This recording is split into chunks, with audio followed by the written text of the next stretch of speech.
recording now, and then I'll chop it up if we like, to get out some of the nonsense. But yeah, dude, that's awesome. So how many of these group viewings did you do? You said 5?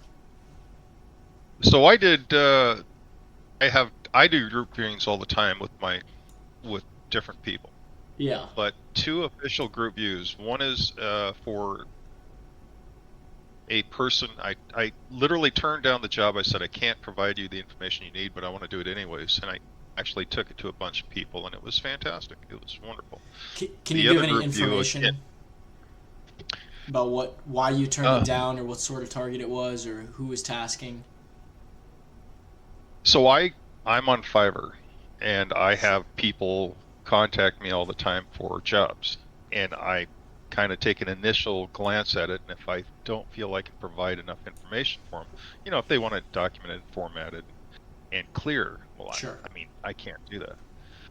But it still perks my interest, and I still look at the target, and I'll give them all the data I can find on these targets. So these are 2 jobs that I basically turned down, and they still got the information for it. One of them was for a shipwreck off the banks of,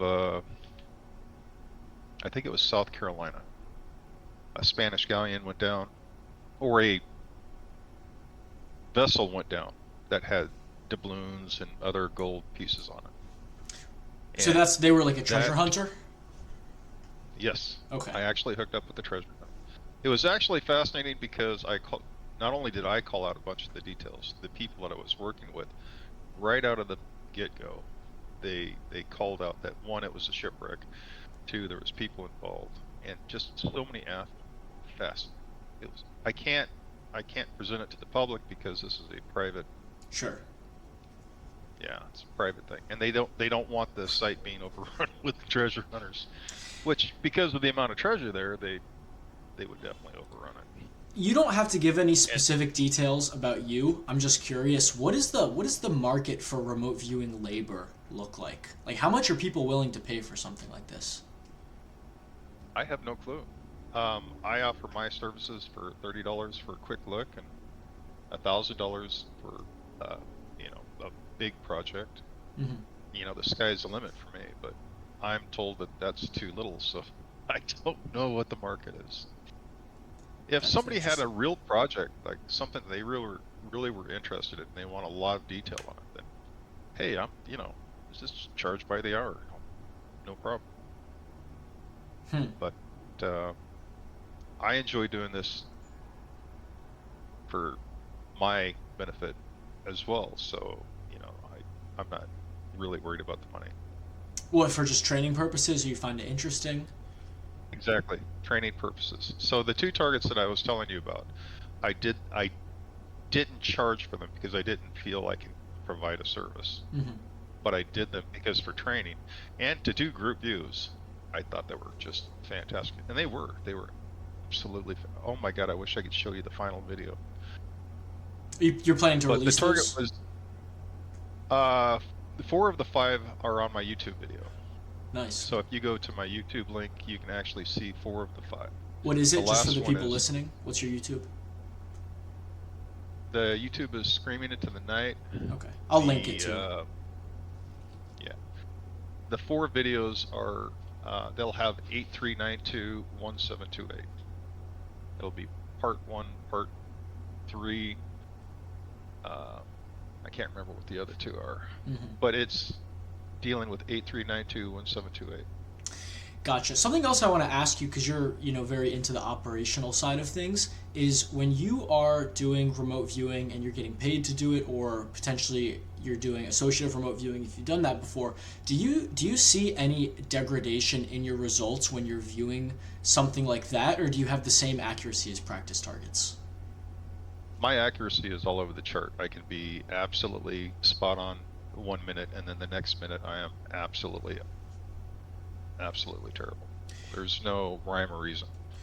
So Uh, there's no so correlation between like practice targets, for like on average they're all the same accuracy if you had to average it out. I've never averaged it out. I can do fantastic with AI targets. I can do absolutely garbage with a target that somebody gives me. Hmm. within 10 minutes. I mean, it's just amazing. So Yeah, that's yeah, fascinating.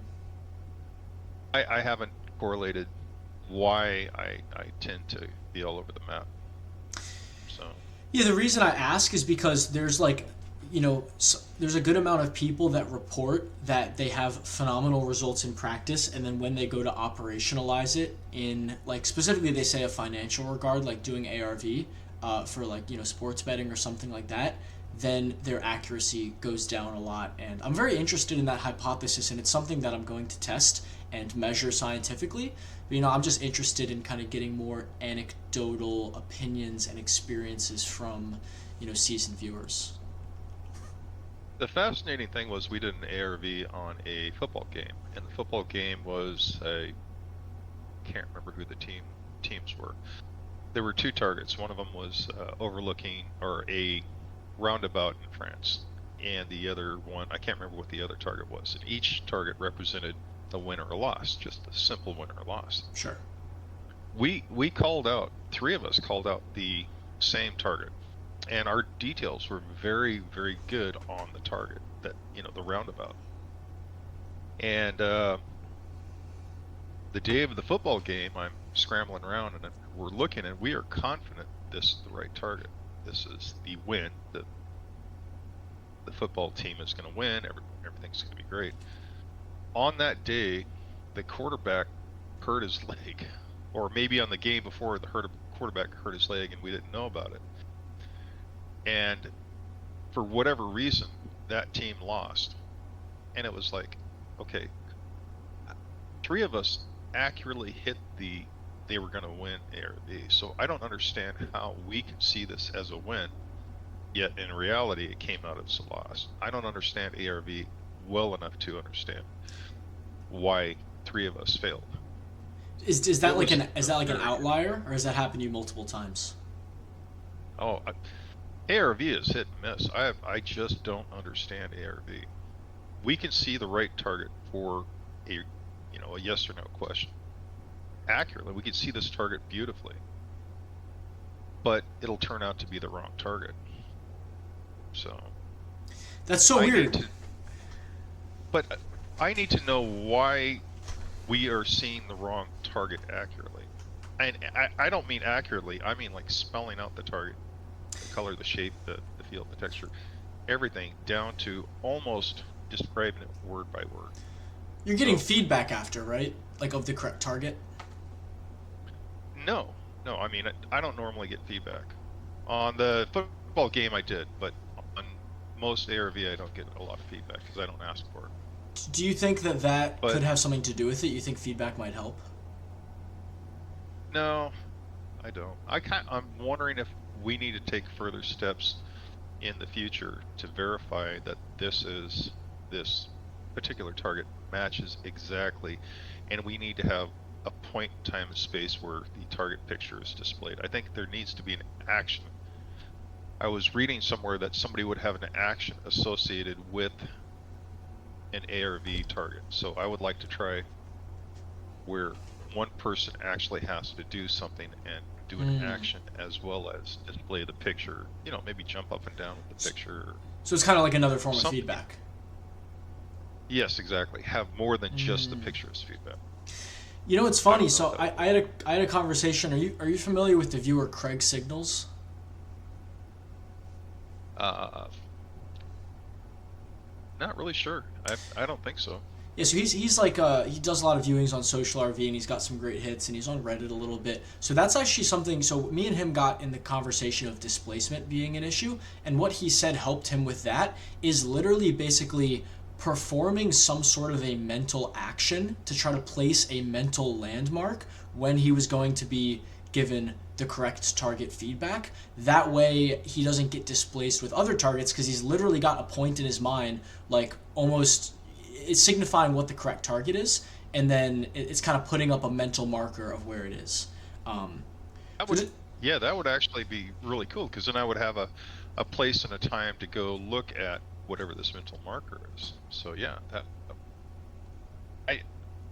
I think that would anything to give us additional working points would help in the long run of any ARV. Mm-hmm. Like I said, the fact that we're calling out wrong pictures accurately is just amazing. If we could just tie that to a future event, that would be even more amazing. And having the more we have for markers to look at would be, yeah, I think it could be very profitable. Yeah, and It's people just have made money from it before. You know, yeah, it's tough, it's spotty, it's inconsistent. The protocols get very tough, but you know there have been great success stories. yeah, yeah. And like you're saying, if the more we can add to it to make it a more solid target, the better off we are. Yeah, man, exactly. It, I'm super excited. well, it'd be nice to actually make money on remote viewing. I mean, I don't do my little Fiverr account is Jeffrodestructo on Fiverr, and I don't have a real flashy website, but I've got over 30 or 40 people that have used my services, Mm. and I've got a 5-star rating. I think only 1 or 2 people are really dissatisfied with my service, Mm. and but overall, it's just everybody's pretty happy with the viewing that I did. Nice. That's Remote awesome. viewings are really, yeah, remote viewings are really strange field. I'm hoping that you can, I'm hoping you can not only excel at it, but actually make it profitable for many people. Yeah, sauce it up. Because there's a That's lot of good remote viewers. There are, there are, and you know what I'm really excited for? Is the reason that I'm trying to think about operationalizing remote viewing so much. A is just because it could provide enormous value to people who are looking for that service and to remote viewers, but also that operationalizing it in like a provable way is also just the best data you could get. Like even if you have like the most rock solid data where everything's completely provable, you did everything super well, super scientifically, that isn't going to hit the same to a mainstream audience as, hey, look, I made 50x returns over X period of time with this incredibly low p value, and you can look at my account and see that this money was made with remote viewing.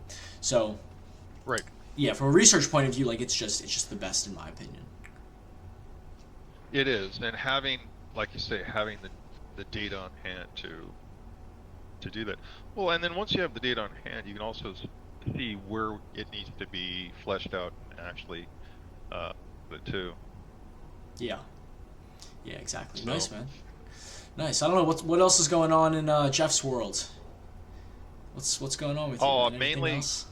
mainly I'm trying to monetize having group views. So I literally want to get all the 4 out of 5 videos in an area where I can have everything summarized and then show that we did this target and have group viewing as mainstream. I mean, to me, it's really important for some reason to prove that remote viewing individually is very profitable or very good. But group viewing, when you have a target, if somebody in a commercial end or industrial end has a target that needs to be looked at, Mm-hmm. I think having a group of remote viewers that work together is much better than having individuals. So if you're looking for treasure, if you're looking for a person, having a group of people get together on like Discord or whatever, I think that's more powerful than an individual in any situation. I mean, I look at missing people all the time. I feel it'd be great to have a group of people look for this missing person rather than just the individual. So Because just I work with the findmegroup.org. mm-hmm. Findmegroup.org. What do Find me. they find missing people? I've never heard of this. Yeah, Oh, nice. yeah, yeah. So they have one guy takes care of he has the targets and he takes care of uh, the logistics of handling the 50 or 60 people that he has, you know, giving information. Are they all remote So viewers, or he'll is it keep. like investigators and things like that No, as you have well? psychic.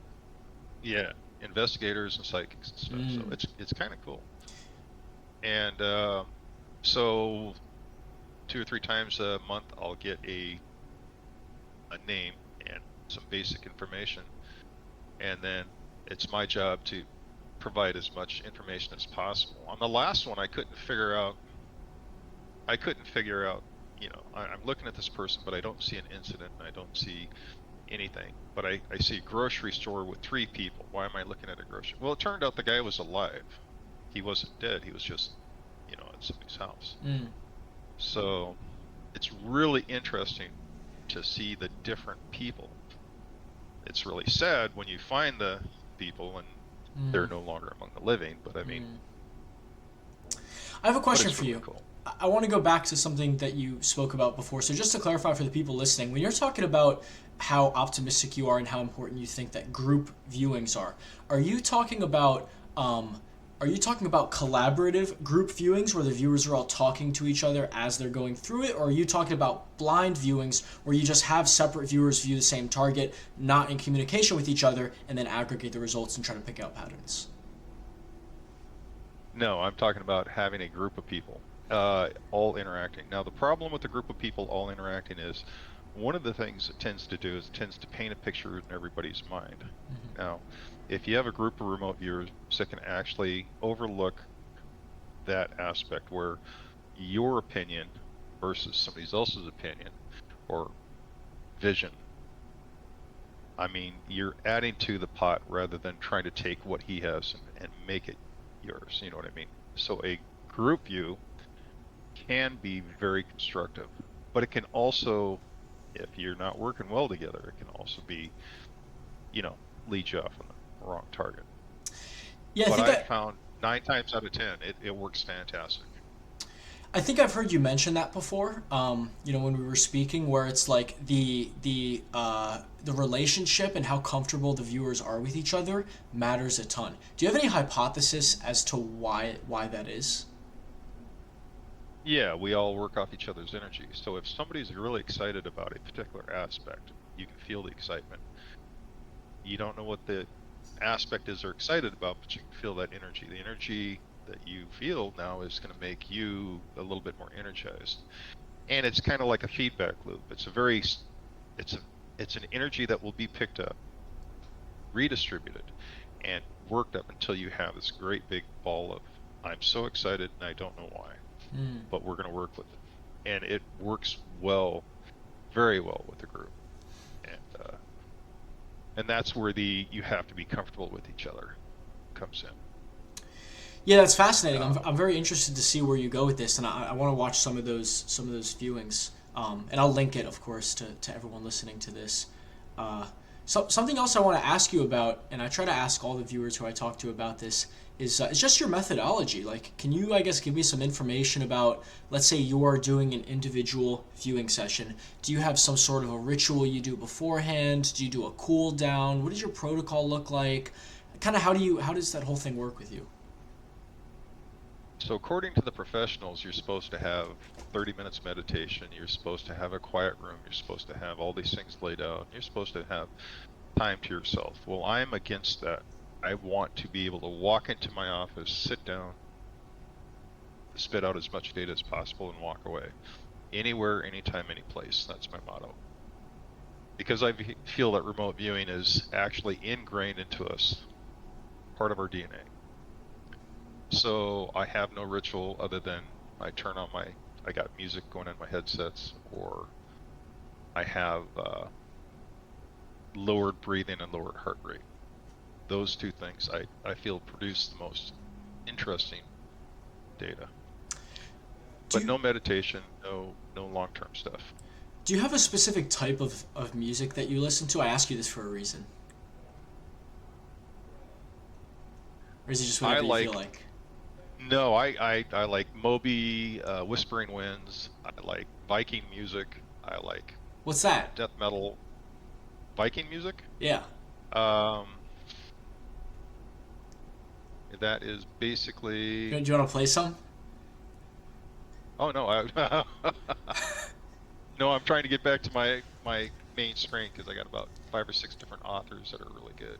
I'll play some. Oh, Give me and give me an artist. Give me like a Viking music. I want to hear what this is, and I'll play it on my phone. that's yeah, that's what I'm trying to find right now. Okay, I've got nice. a list of artists that I listen to, and I can't remember one of them. That's okay. Uh, yeah, I'm drawing a blank here for whatever reason. Oh, Dope Lemon is a good one, but the music's got to have a nice rhythm. It's got to bring out my inner, whatever I'm feeling at the moment. So whatever emotional place I'm in, that's the music I listen to, and that's why I range from the trance music all the way up to uh, the other heavy metal or heavy beat sound. And What's a it's amazing how it matches your mood. what's a good Dope Lemon song? Hey you. All right, let me It's find got a very this. slow beat. Yeah, if you find Hey You, it's got a very good slow beat and it's got a very casual attitude or casual rock. All right, I'm gonna. And Wardruna and Aurora Helvigen. What's that one? That is also that's the Viking music that I like the Oh, most. what's it called?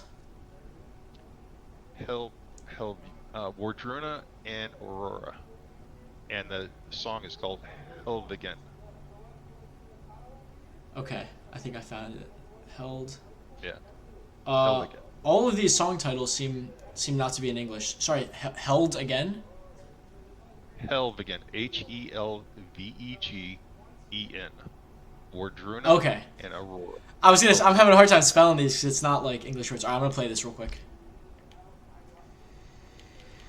Let's listen to this. Can you hear this? No, not yet. It's like at the beginning where stuff's rumbling.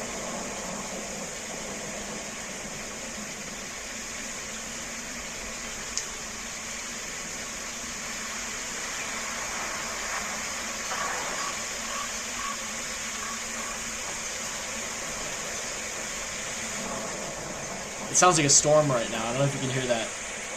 Is this the is this the right song? It sounds like I'm at sea on a boat.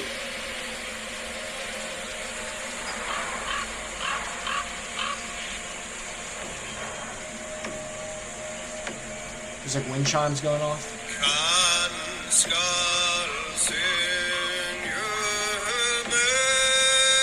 Is that coming through the audio? I'm getting intermittent. But you can actually kind of feel the beat on that. The beat's a nice, slow, long beat. Yeah, And it's that very to me is slow. key. Exactly. The slow beat is what I think slows the heartbeat down. And I don't know if that's what it is. That slow beat allows me to get to a place where I can actually do some really amazing stuff. That's I think interesting. if any remote viewer out there will find that if they can clear their mind a little bit and get down to a place where they can draw more data from the signal line, that the slower you go, the easier it is. That's almost a form of Um, meditation, though, right? yeah, almost. It's just that if this is a natural process and we were genetically born with this, like if we're out hunting, when you're hunting, you're concentrating. And this concentration levels your heartbeat, levels your breathing. You're actually out there. The hunter-gatherers are out there with bow and arrow, Mm-hmm. and they're using remote viewing to find their prey. They know the prey is going to come from this direction, not because Mm. they see it, but because they know it's going to come from this direction. Mm. So the hunter-gatherers can have used this to further gain their whatever they want to gain. Dude, But we if they're gotta. running away, like that would make sense because now your heartbeat's elevated. Dude, professional Instead of a athletes. deer, go ahead. Professional athletes need to start using this stuff. That's all I can think about is like people need to start, utilizing this more, operationalizing this. I think it's only a matter of time before It, that starts to happen. well, from what I understand, the military has some sort of course where they teach the guys who go in first. They teach this. You need to be not only aware of your surroundings, but you need to be aware of what's coming. So how do you do that? Well, you have to use the same form of remote. You have to get in this state where you can see the enemy that's behind that door and know that he's there rather than have to see it. You know he's there. Now you have to take actions. So I'm sure the military is all over this. It would be cool to see if they actually have protocol. If they have protocol, then we can actually download their protocol and take a look to see how they train average people. Well, above average people. But I Yeah, mean, You know what I mean? To my knowledge, there's a little bit of that, but it was stuff from like multiple decades ago. Like there's that super famous document, like analysis and assessment of the gateway process, I believe, and they kind of go over a little bit. Maybe it's not that document. Maybe there's another one, but there's some declassified FOIA document about like specifically the training protocol with remote viewing. But that stuff's decades old. Like I want to see what they got now. You know what I'm saying? Well, that's what I'm saying. Do you think maybe there is some sort of protocol in place for, and I'm not talking about the average jarhead. I'm talking about the sapper teams, the people who go in. Do you think there's a protocol in place to teach them the basics of this, where you are literally have to look behind a closed door with your mind?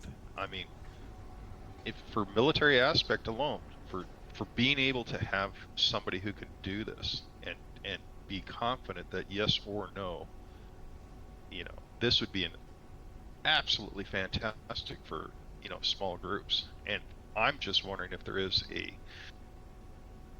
training session out there for these people that we're just not aware of. You should remote view it. I'm in enough trouble with the military.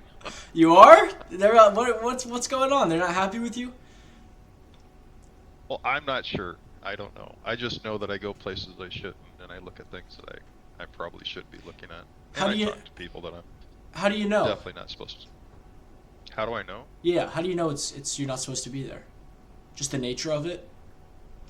Well, one of the things we looked at was a military base in, I think, Colorado. The original target was we saw aliens in our tent, right? That was the original post on Reddit. Okay, cool. I want to go look at that with remote viewing. I looked at that remote viewing, but hey, there's something shiny over here.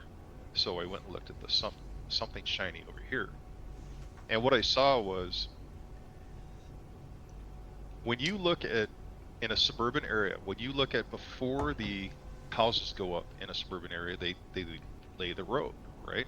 And they'll do like cul-de-sacs. So it looked like a single road going in, and then round areas in grids all in one area, right? So this is a old ICBM base. I mean, I know what it is. I mean, I recognize it a mile off. I get closer, and you see the hatches or the round areas in the middle of each big circle. The round area has purple crystals. Now I know that the hatches are made of concrete, and the purple crystals are, I think, like a beryllium additive that stops neutron. Because you don't want a nuclear explosion setting off your nukes in the hole. You want them to survive. So I know what this place is. I know where it's at. So we took a look inside. So you found Sure. So this was like a nuclear silo site? Yes. And very close to where this the aliens person were. said that they were visited. Yeah, exactly. Were the aliens running the site?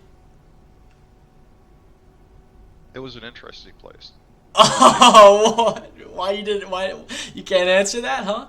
Okay, I have a question. What did the alien look like? What sort of being was it? I actually, on this particular view, I didn't get a look at the aliens. I didn't get to look at anybody because it was a group view, and my partner and I were more concerned about getting out of there after the alarm started going off. It was Oh, you literally set like an alarm walking- off. Yes. It was literally like you go into the area, you drop down to explore. I'm in the water chamber where this big pool of water is. Yeah. So I'm in the water chamber, the alarms are going off, I'm popping back up, I'm kind of looking around to see what's going on. And then the person I was with was very insistent that we leave, and we leave now. And so we left, and post haste. That's hysterical. So what do you think, like, so you could say military or non-human intelligence, like more developed groups, like higher level groups with this stuff. So a couple questions. Do you think, I mean, I guess you just implied it, that they have some sort of a detection method for remote viewers, and then my follow-up would be, do you think that they have a way to block certain targets or certain sites from the eyes of remote viewers? Right, so I've tried to remote view targets that have been blocked. So I've actually talked to several highly skilled remote viewers. It's like, can you block me? And so they would set up what they consider a block, and then I'd go take a look at them. And it was very interesting. Their block was nice and shiny, and then when I opened it up and walked through and looked at what they looked like and what they did, I realized that the block didn't work. I could still get in and look at them. So these are not military grade professional remote viewers. These are highly skilled remote viewers, which are different. Um, I don't know. I know we can be fooled. They can have a different avatar on themselves from what I'm understanding. The there's ways, a lot of ways to fool a remote viewer because hey, we're not there. We have no clue what we're looking at. Yeah, it also seems that in that whatever you want to, I don't know what to call it, astral plane, whatever you want to call it, the space that you go through in remote viewing sessions, it seems logical to me, or it seems to make sense that realm is more easily manipulated by consciousness, right? So the current realm that we exist in day to day, very hard to manipulate things with consciousness. It's possible, like certain quantum random number generator experiments have proven that there's a very, very slight consciousness interaction. But maybe as you go to these other realms, the consciousness interaction becomes much more potent, and therefore entities that are there can kind of, almost like a lucid dream, they can kind of change things, however they want. What do you think about that? I'd have to agree with that because I'm finding that there's so many different realms on top of where we're at. So we have our 3D realm that we, remote view. We have the next level, which is filled with things, like dead people and stuff. And then you have another realm, which is as high, I guess what you would call higher frequency people or beings. And each step has the ability to do things that we don't understand. Mm. The realm that's closest to us that have the dead people and the what I call watchers. To me, that's the interesting one because each person has a huge area around them filled with these things, and it's pretty fascinating to see what is actually around everybody because Do, everybody has something completely different. do you ever go just like walk around and explore these places and like say hi to these entities? No, Why not? Not a good idea? um,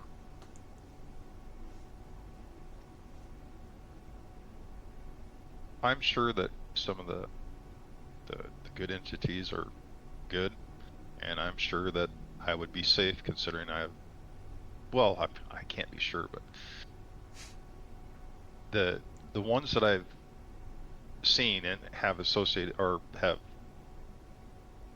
basic communication with is I'm not going to go there willingly. I will observe from a distance because these are not my watchers. They're not my entities. The ghosts, on the other hand, have followed me home. So the dead people and the people that are needing help have followed me home. So that's always fun. So when you say that they followed you home, are there certain like physical manifestations, like hitchhiker effect sort of things that happen? And if so, what are those things? And do they fade away after time? Do you get rid of them? Can you give us more information about all that? Sure, the hitchhiker effect. It was a minor hitchhiker effect from one of my views. Didn't realize it happened until I realized that this massive energy drain that I had on me was caused by one of my views. And when I realized that, then it was all good because you can get rid of it. I've heard of really bad hitchhiker effects where people are real affected. Um, and again, I think I'm a little different than some remote viewers where I have the ability to see past and know what's going on. Maybe I have the ability to affect things a little bit more. But when you remote view, I highly recommend you use whatever form of protection you can because it's a jungle out there, and the average person has has to be aware that there's more out there than us, a lot more. So, in terms of protection, the thing that comes to mind immediately for me, well, one of the things that comes to mind is the gateway process. They have that like resonant energy bubble. They have a specific term for it, I forget. Are you talking about something like that? Are you talking about some just setting an intention when you go in? What's the best way to protect yourself? Yeah, so if you're Christian, you could say a prayer, please protect me. If you're Muslim, I'm not even sure what they would do, but if you have religious, whatever religion that you follow, you just can use that. You can go to the gateway tapes and figure out how to reball. You can mix and mash. You have to be comfortable, but you also have to realize that your energy that you have, everybody has this ball of energy inside of them, and everybody can manipulate that ball to protect them from these things. Everybody. I haven't I haven't met anybody that can't literally block anything they want to. They just have to learn how. When And you go ahead, you can finish up. well, no, I was just they have to learn how to protect themselves, and this energy is not only available at all times. They have to pull it together and do the reball thing is a nice way to visualize. So when you say that it can work with any religion, it works with any belief system, the gateway tapes, is the common denominator and the reason they all work just the intention of benevolence? Is that what it is? I think I think what makes it work is the visualization. I think being able to visualize how your energy works.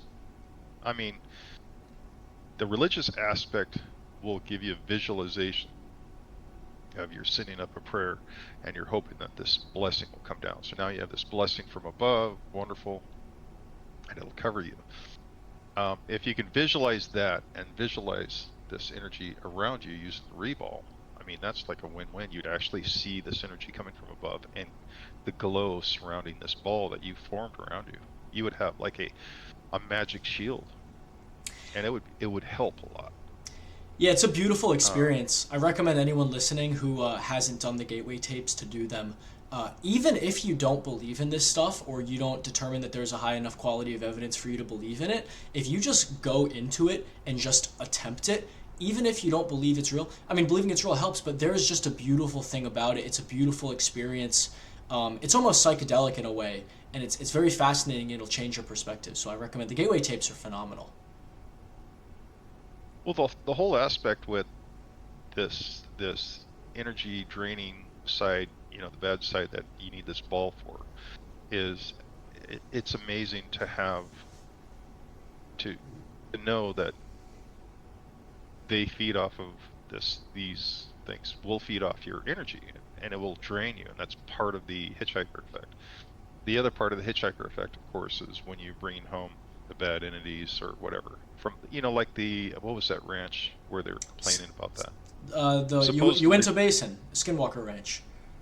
yeah, they were saying that I've done a couple views out there, Mm. but again, I wasn't affected by the thing. But I'm not going to say that that was back in the early days, so I have no clue if I did or not. But something like that, where there's a chance. I mean, it just makes sense to really protect yourself. Gird your loins, Yeah. get your shield. Did you have any interesting information from that session in the Uinta Basin? That was my early days when I was really. I mean, when I first started out, I did a bunch of really cool sites, and I was really kind of in the dark about most of what I know.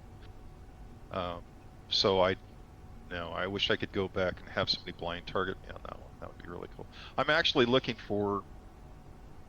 to get a small group together to have very interesting, well-known targets looked at one more time as a group, and have specific things about this target picked out. Like on the Skinwalker Ranch, they're talking about, buried UFOs or something like that. It'd be cool to have a blind target with the group look for this thing. And the other thing is portals. I would love to find a portal, an actual portal, and actually have a group with the tools to go find and locate this portal, which I know are out there. You, you know what I immediately think of? I'm pretty sure that Social RV, that Chase at Social RV just released a feature to do exactly that, where you can upload your own targets for like a group, but it mixes them in to the rest of the target pool, so you never know when you're gonna get it. I'm pretty sure, I'm not Right. exactly sure because it just released and I haven't tried his feature, but if anyone wants to try that, or even you could try that with your group on Social RV, I'm pretty sure that they have a feature exactly for that that allows you to upload custom targets and keep it, pretty much blind at the same time. Well, until I actually get, so what I'd like to do is get my business up and running, so I'm actually making good money. Need to get a couple more things going, so I can actually afford to have people on standby and actually pay them for, hey, you guys want to do a group view? It's going to pay X amount of dollars. It's going to be Mm-hmm. wonderful. And let's make some time. Because right now, everybody's scrambling for time and trying to get a good group together Mm-hmm. is very hard. So it's the whole money aspect is a real pain, and time-wise, trying to get, 5 or 6 people in the same room. It's like herding cats. It's wild. Especially remote viewers, man. I love remote viewers, but I feel like they tend to be like more abstract, more like high openness people who, We are high, um, high maintenance. yeah, they're just more like energetic and not unstable, not unstable in a bad way, but just more like reactive and more open and less like, like drilled down, if that makes sense. Is my experience with it.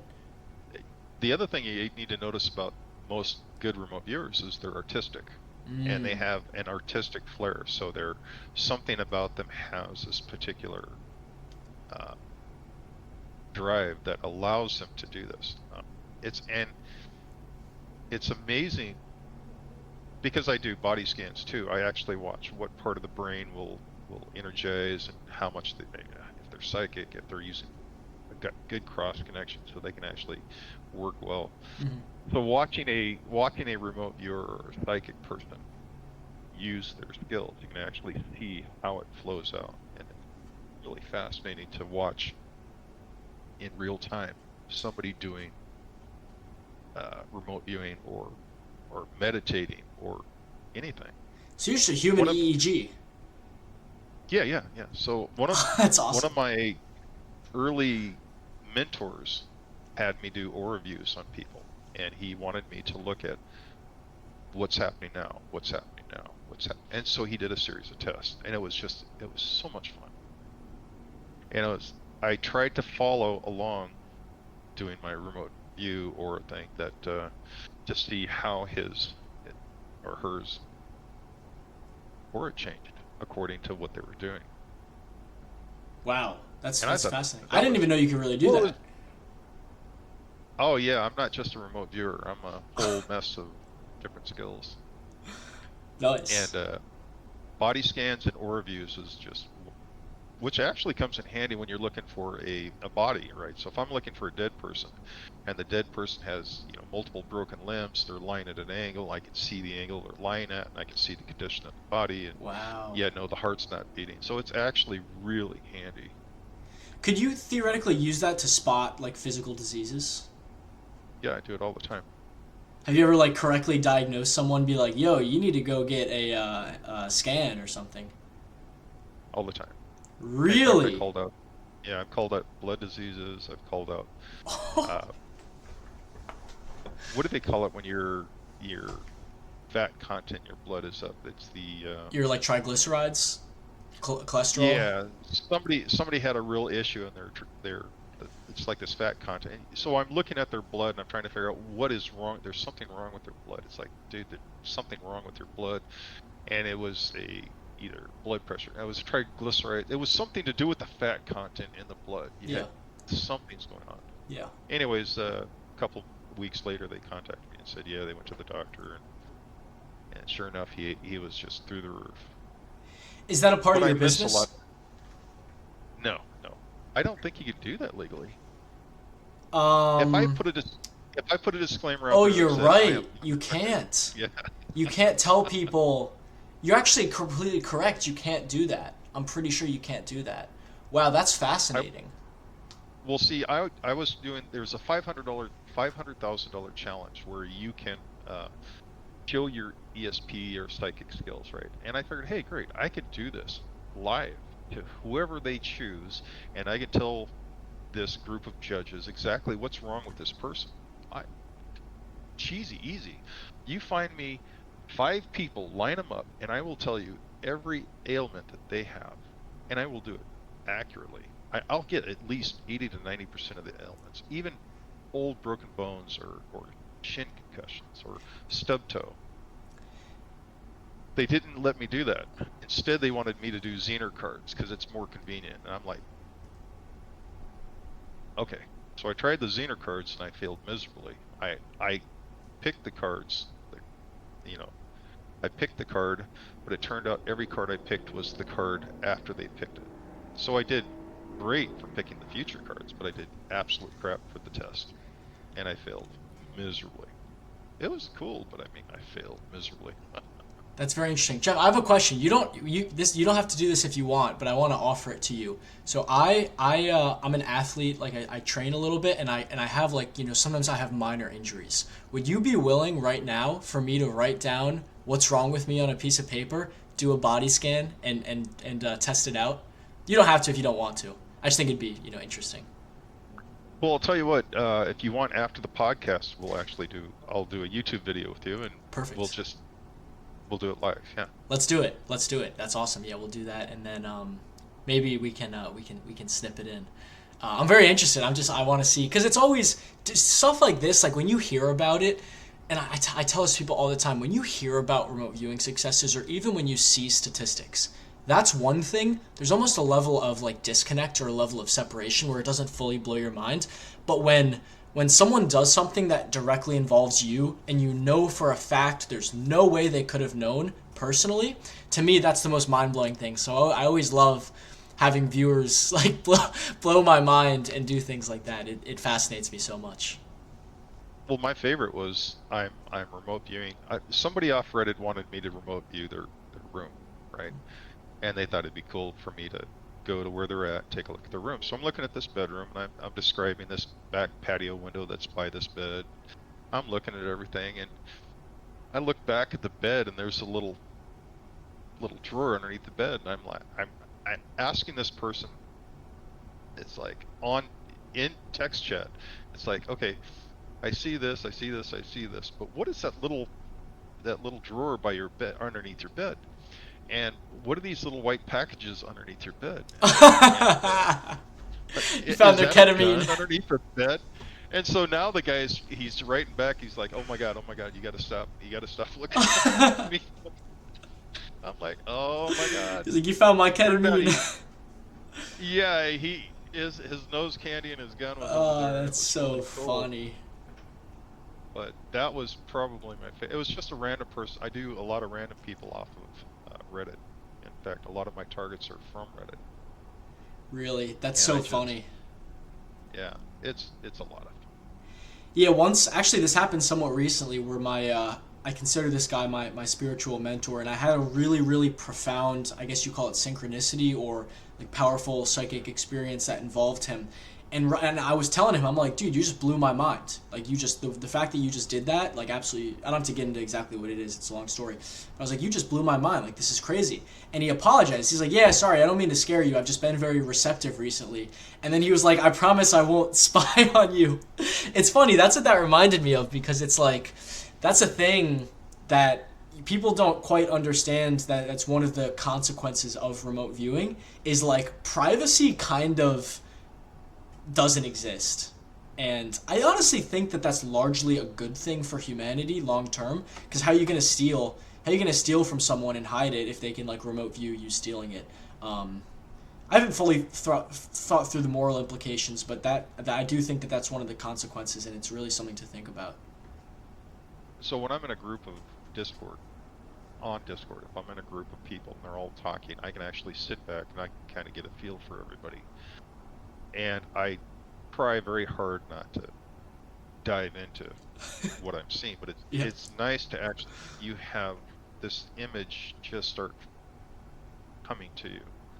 And one of my favorite things to do was to have person that I work with, do numerology, right? So she would do numerology on somebody, and then I would work on my whiteboard, and I would actually do aura views, as long as we got their permission. Mm-hmm. But having this flow of energy from her, and then what I'm writing down, is just amazing. Between her information and my information, you have two completely different pieces of information, and when they come together, you've got this beautiful picture, and it's so wild, and it's just until you try it, it's really cool. Yeah, man, I'm so But excited for more of this stuff to become public and for you to keep posting this stuff. And yeah, like I said, it would be fun to get a group dedicated to working together that can do this. And I think one, it would be interesting for the general public to watch, especially if we have targets that the general public wants to see. mm-hmm. I mean, unfortunately, we have to monitor that because some of the targets are going to be issues. They're gonna, they're going to be real big issues, but that's okay. We'll have to work around it. Yeah, it's funny. It's, You don't want men with black suits showing up at your doorstep. I do. I do. You have no idea You how bad. do? There, Why? I do. There's somebody out in the desert that I want to meet. He's a skinny Air Force guy. He's got gut issues, and this is the man I want to talk to. He's got to be 55, 60. He runs a particular portion of the Air Force, and this is the person I want to talk to. He is involved with several of my targets, and because of his involvement, I need to basically, it would verify to me that I'm not just imagining all this stuff. But having the men in black show up on my doorsteps will literally You're like, take me to the guy in the desert. I want to Yeah, meet him. that's right. You guys know where he's at, goddammit. We are going there now. It would be verification. If All right. nothing else, even if the FBI calls me up and says, "Hey, you need to stop," I mean, hey, you just verified that I'm not imagining. Well, now they're And listening, and they're tell definitely not going to do it. They're going to be like, if we just don't tell them, everyone's going to keep thinking it's not real. Well, consider Discord's run by the Chinese parent company, and this is also being recorded on NSA for whatever purposes they do. There's so many. Have you actually thought about how many people are actually listening to our conversations on this? It's like People think how I'm many crazy. groups I assume that my phone camera's always on. Like, always on. I assume I'm always. I mean, I don't really have much to hide, but it's like I just assume that there is a likelihood that like every single thing I do is always being recorded, and with Psy and with remote viewing, like it's kind of true. Even if it's not a phone camera, it's like there's probably some group of NHI somewhere that are exceptional at remote viewing who are just constantly monitoring everything. Yeah, I have the same feeling. There's not only us watching ourselves, but there's others watching The in beautiful thing whatever though, means. yeah, the beautiful thing is that kind of, and this is kind of the point I was trying to make earlier, is I feel like that kind of doesn't force benevolence. Like if you believe in free will, I think free will still exists, but it like provides a much larger incentive to be benevolent, which I think is always a good thing. Like it's not, you're not removing free will by doing that, you're just providing a higher incentive to be benevolent. So if everyone is incentivized to be benevolent because, you know, that because people are watching you always, or these entities are watching you, then it's like everything's just going to be so much better.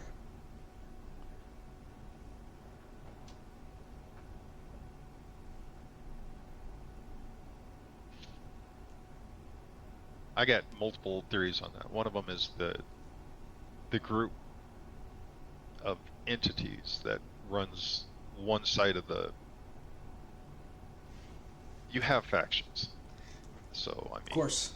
just like politics here on Earth, there's politics elsewhere. So now you have two different factions. So this free will thing that we believe in goes against a lot of entities, uh, modus operandi, and I don't know where to look to see how this can be proven or verified, but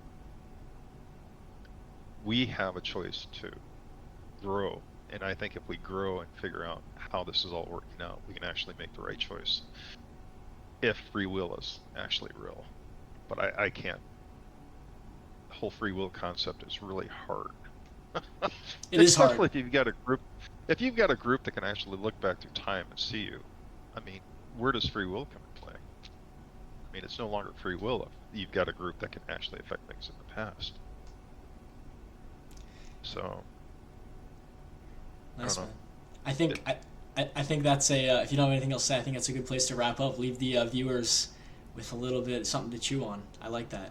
Yeah, leave them with something. A big question is like, do we exist? Yeah, it's a tough one. Nice. All right, man. Well, sweet. I really appreciate it. I'm gonna cut the recording now,